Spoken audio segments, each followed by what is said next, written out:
Hello, my 10th grade champions, and welcome to your summary under 10 minutes session with me.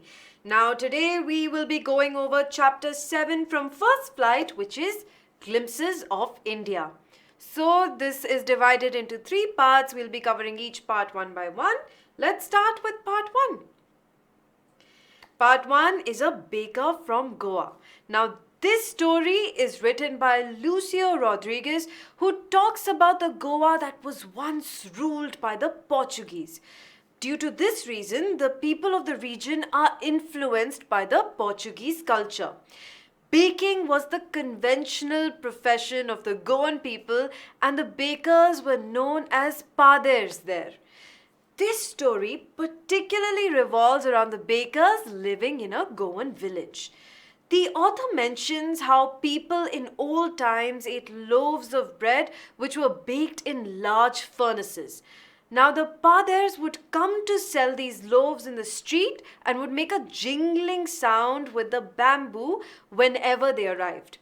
He further added how the villagers enjoyed eating the loaves and bread bangles brought in baskets for children by these bakers during his childhood. The author described the special attire of the bakers called kabai, a single-piece frock that would reach up to their knees. He also talks about how baking became the most profitable profession among people in Goa, and many bakers led a prosperous life, and their jackfruit-like physical appearance was a valid testimony of their well-being. Now, let's get started with part 2, which is about Coorg. Now, Coorg is a story written by Lokesh Abrol. He described Coorg as the smallest district of Karnataka.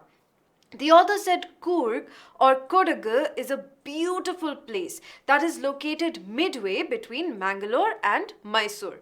Now, the heavenly city has evergreen forests, spices, and coffee plantations, and many tourists come to this destination during September to March every year. The air of this region is filled with the scent of coffee. The people of this region are very independent and have some Greek or Arabic connection since the time a part of Alexander's army had settled here permanently. They settled here and married the local people, and the tradition continues to exist. The people of Coorg wear kupiya, which is a long black coat that is quite similar to the ones worn by Arabs. Besides, the Coorgi people are very brave. One of the most significant regiments in the Indian Army is the Coorg Regiment. Notably, the first Indian commander-in-chief of the Indian Army was General Cariappa, who hailed from this beautiful place. The hilly regions and forests of Coorg are a major source of water to the Kaveri River. Visitors who are interested in high adventure sports can have fun and a great time in this place, and also explore the different types of animals particularly found in this region. Now, time for part 3, which is Tea from Assam. Tea from Assam is a story written by Arup Kumar Datta. This is the last story of the chapter, Glimpses of India. The story began with 2 friends, Rajveer and Pranjal, who were traveling to Assam. On their way, they bought fresh tea from a roadside vendor and discussed the specialty of this region. As they sipped the hot, steaming tea, Rajveer told Pranjal that over 80 crore cups of tea are being consumed every day throughout the world. Rajveer thoroughly enjoyed the scenic beauty of Assam, consisting of tea plantations and bushes, while Pranjal was engrossed in a detective book. Rajveer further explained to Pranjal about Assam as a place that is famous for having the largest tea plantations. However, no one knows the origin of tea in the region.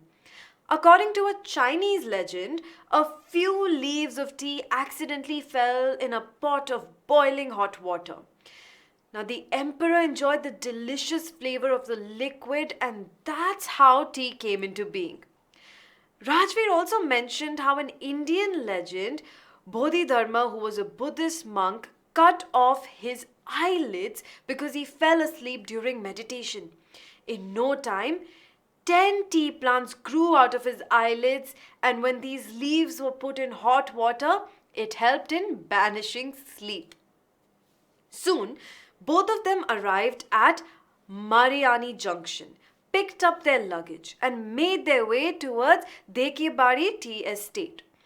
On their way, they saw batches of tea pluckers who draped plastic aprons with bamboo baskets hung on their backs as they plucked the newly sprouted leaves.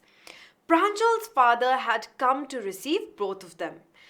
Pranjal's father was amazed at Rajveer's knowledge about tea plantations when he heard the young boy mention the second flush or sprouting period of tea that yields the best tea. Rajveer said that he was keen to learn more about the place from Pranjal's father.